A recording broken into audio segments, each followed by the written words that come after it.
Entonces, Gisela, el próximo invitado. Así es, muchísimas gracias, Gabriel.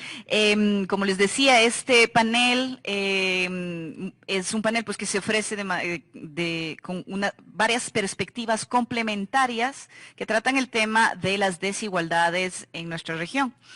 Y tema fundamental que pues nuestros oyentes deben tomar en cuenta cuando se trata del ODS sobre las desigualdades es la atención y particular que se debe prestar a los pueblos originarios en nuestros respectivos países. Para ello, tengo el gusto de invitar al doctor Jairzinho Panqueva, quien es docente investigador de la Universidad Libre, se conecta desde Colombia. Le doy la más cordial bienvenida y pues estamos muy deseosos de escuchar lo que el doctor Panqueva tiene que decirnos a este respecto. Bienvenido. Bueno, muchas gracias a pues todas las autoridades de este país que quiero tanto, Guatemala, por muchas razones, pero específicamente en lo que nos toca ahorita, lo quiero por dos cosas. Uno, porque Guatemala, a pesar de lo chiquito, es un país que está abanderando en estos momentos el interés por los juegos y deportes ancestrales. Y dos, porque uno de esos deportes, uno de esos juegos, entre otros, es uno muy particular, que es con la pelota. Este chico que lleva estas bolas en la espalda está en la ciudad de la antigua Guatemala. Esas bolas son hechas de un hule natural en una zona productora de hule allá en Guatemala que se llama Retaluleu. El caucho lo producen allá y hacen estas pelotitas que son ya tradicionales. Quiero que nos quedemos con esa palabra, tradicionales, para jugar en los parques, ¿no? En las ferias, ¿no? De hecho, mi hija cuando estaba chiquita le gustaban mucho las pelotas de tripa de coche, le llaman, ¿no? Eh, y es un elemento que ha estado allí siempre vigente todo el tiempo, latente, ¿cierto? Quiero dejar allí parcialmente el tema de la pelota por las preguntas que quiero plantear aquí. ¿Alguna vez nos habíamos imaginado a Abya Yala, a este continente americano así? Con este mapa, con esta constitución, con ese verde allí más en el centro. ¿Alguna vez nos habíamos imaginado también eh, qué diferencia hay entre lo tradicional, lo autóctono, lo popular, lo propio, lo ancestral? ¿Nos habíamos averiguado eso? ¿Habíamos preguntado por eso? ¿El cuerpo como patrimonio? Bueno, de esto voy a conversar ahorita. Eh, y lo voy a llevar a través de unas experiencias, unas tres experiencias que les voy a conversar, a compartir aquí con los juegos y los deportes ancestrales y esa convivencia que tienen en el marco del renacer de los pueblos originarios, pero no solamente los pueblos originarios que juegan estos juegos y deportes ancestrales, sino que también practican fútbol, baloncesto, natación y los deportes convencionales y entre otras cosas. Kenneth, gracias por tu presentación, el BMX y estos deportes urbanos y nuevas tendencias. Ya lo vamos a ver aquí. Bueno, hay un problema y es que estas prácticas ancestrales siempre han sido consideradas como un tema de folclore, o bueno, desde cuando se crearon, se fundaron las naciones en América Latina, pues se quedaron allí como en este estatus de folclore para constituir los estados nacionales, la ceremonia, los juegos, las danzas se quedaron allí como para sustentar, ¿no? Las nacionalidades, ¿no? Y en ese mismo ámbito pues cayeron las prácticas de juegos lúdicas y deportivas, ¿cierto? Y allí se quedaron y pues trascendieron todo el siglo XIX, instrumentalizadas políticamente, ¿no? Y por otro lado, pues, digamos, de alguna manera consideradas subjetivamente en las escuelas, por ejemplo, para los desfiles, para las izadas de bandera, para los eventos patrios, ¿no? Para hacer una danza y demás, ¿no? Como que estas prácticas, estas herencias culturales, corporales, lúdicas y deportivas, se quedaron allí, ¿cierto? ¿Qué ha pasado en estos tiempos, en el siglo XXI, con estas prácticas, después de haber estado todos estos 200 años como que en ese respaldo, en ese sustento, y sin estar todavía en el contexto como de de ser consideradas deportes propiamente, ¿no? Porque, bueno, no, si bien no están allí como en el ámbito de los Juegos Olímpicos o de los torneos internacionales, han estado allí latentes, ¿cierto? Resulta que desde finales de 1990 y todo lo que va corrido del siglo XXI, estas prácticas han emergido en muchos lugares, pero no solamente en localidades rurales, sino también en sitios, en polos urbanos, y no solamente practicadas por personas originarias pues, o de pueblos originarios, sino por diferentes núcleos sociales, ¿no? Estas prácticas, pues comúnmente habían sido ya un poco tejidas, ¿no? Con el deporte convencional, y aquí estoy colocando unos ejemplos, vuelvo al ejemplo de la pelota.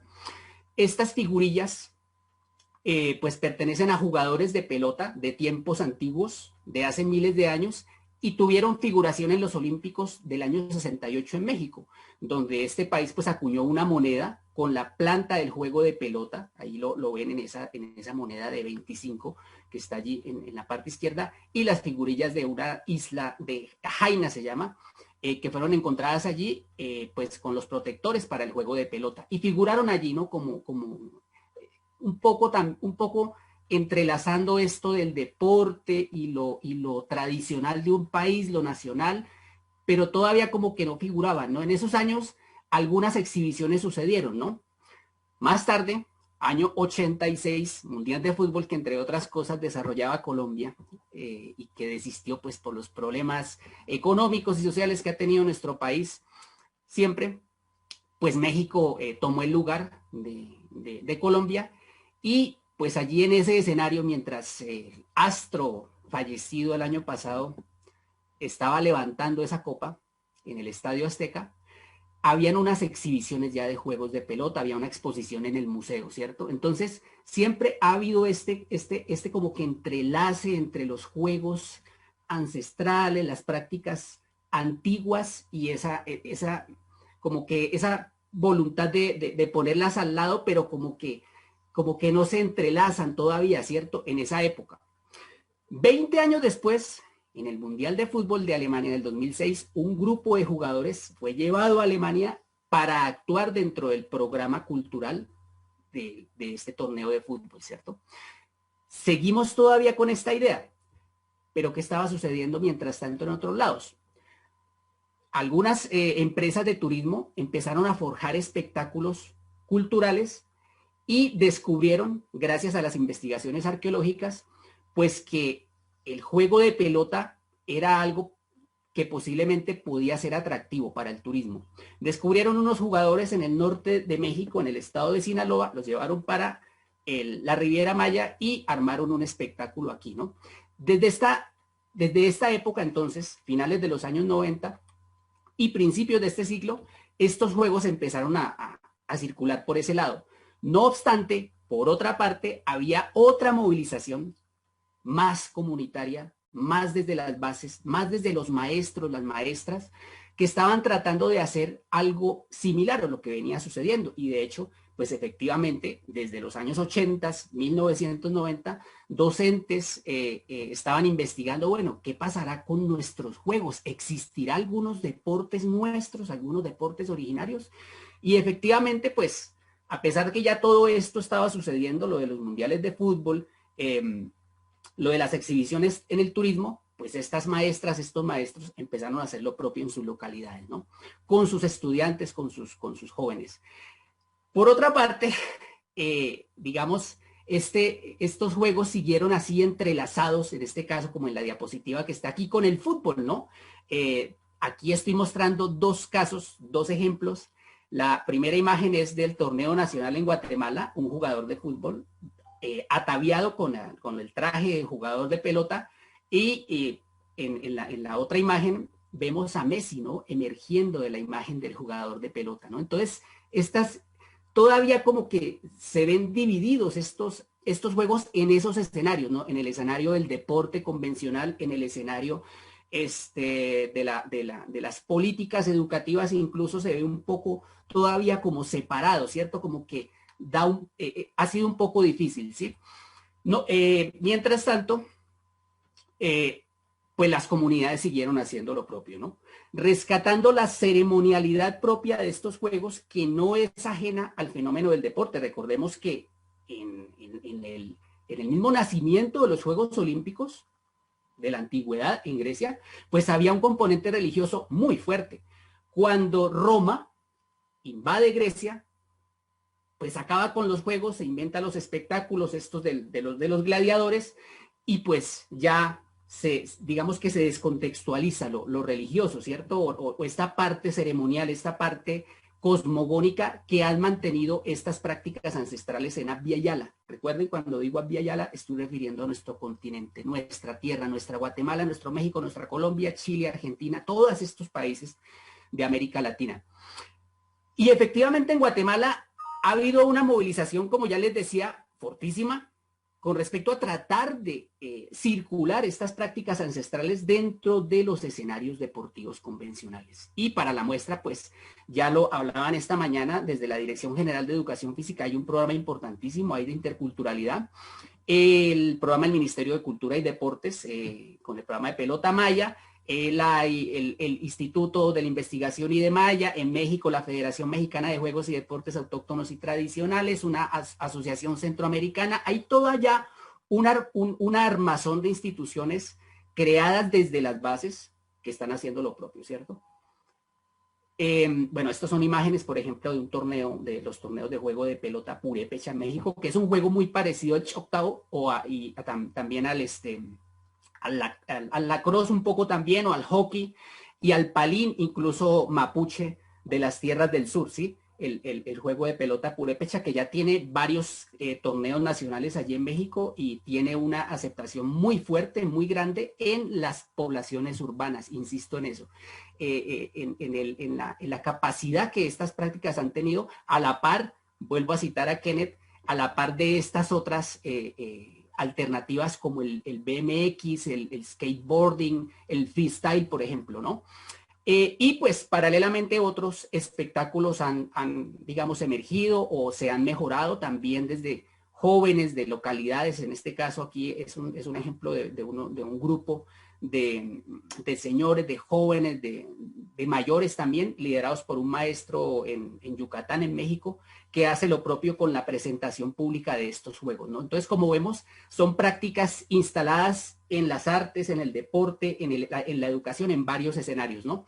Ahora quiero hablarles de mi Colombia un poquito, con una anécdota rapidísima, y es con el juego del tejo, una práctica que se desarrolla sobre un campo de juego de arcilla, de barro, a donde hay que lanzar un objeto metálico a una distancia de más o menos 10 a 15 metros, ¿no? Es un juego antiquísimo, ligado mucho con el consumo de la chicha y las bebidas, ¿no? Desde tiempos ancestrales. Este juego pasó también por este recorrido de la construcción nacionalista, basando la identidad nacional y demás, pero en mi caso, yo soy profesor de educación física y me dije, yo quiero jugar tejo en el colegio. Quiero que el tejo esté con mis estudiantes en el colegio. Y de hecho nos pusimos a hacer la tarea. El problema es que este juego en los tiempos, digamos, de la República, pues fue quedando quietecito allí como en los sitios de consumo de bebidas alcohólicas para gente grande, pero por otro lado también escaló hacia la constitución como deporte. De hecho hay liga de deporte y el tejo, pues por un decreto del gobierno, es deporte nacional.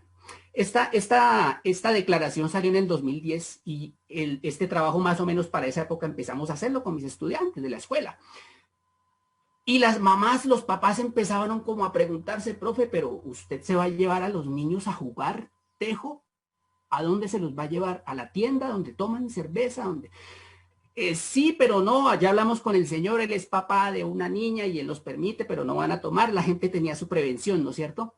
Pero yo tenía a la mano la otra alternativa, y es que había acabado de ser declarado deporte nacional.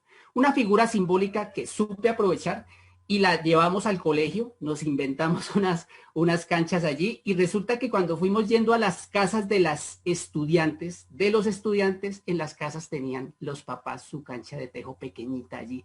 Hicimos ese descubrimiento y De hecho, es como estas prácticas permanecieron ocultas, ¿no? Allá como quietecitas, como con un poco de pena, ¿no? De vergüenza a veces por el estigma que ha recaído sobre las identidades étnicas y demás, ¿cierto?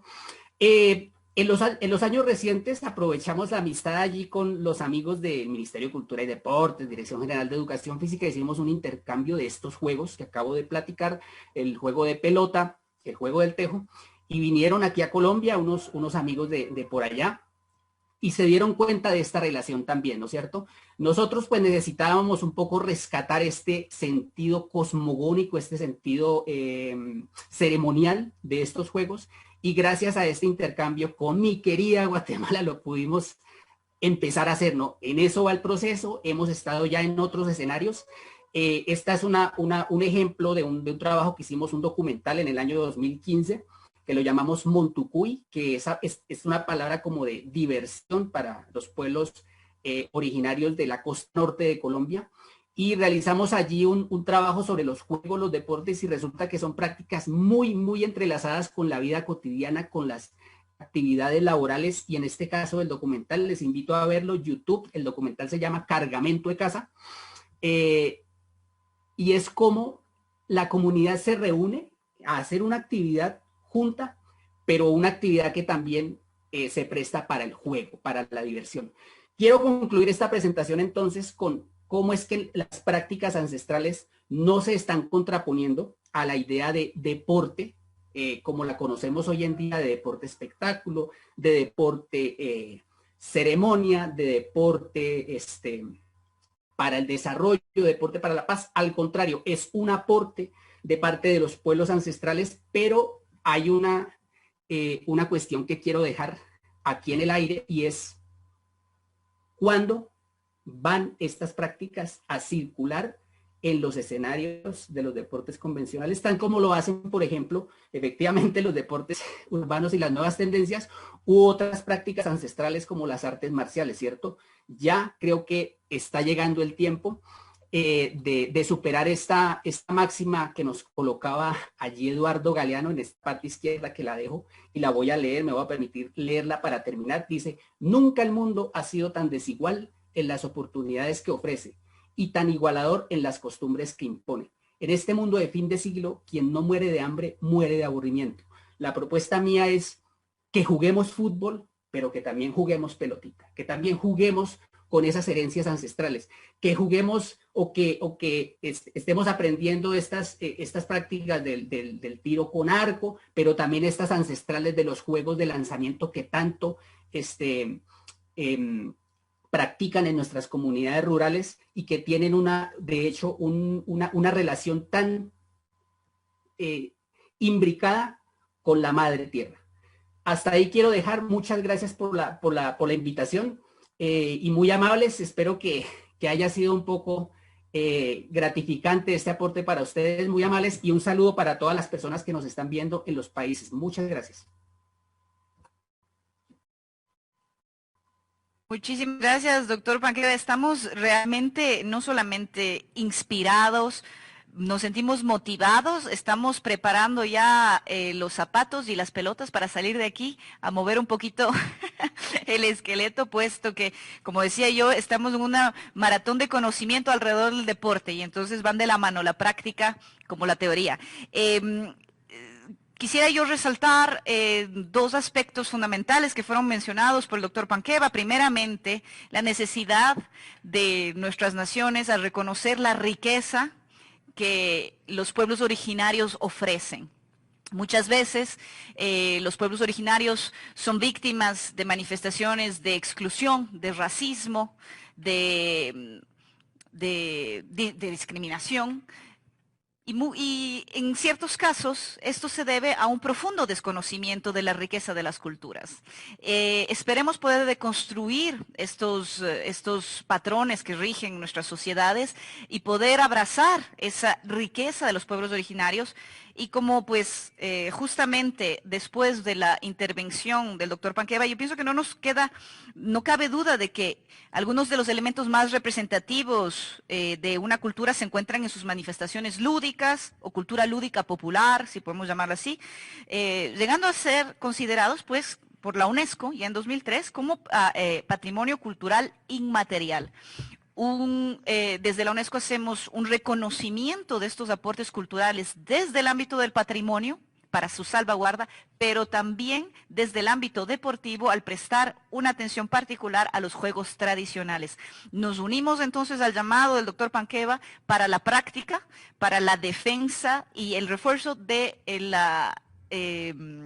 del reconocimiento de estos juegos. Muchísimas gracias. Con esto cerramos este panel altamente interesante, rico en contenidos, y pues vamos a ser un poquito más deportivos de nuestro ritmo, ¿no, Gabriel? Porque pues todavía tenemos un par de paneles y el tiempo no nos perdona.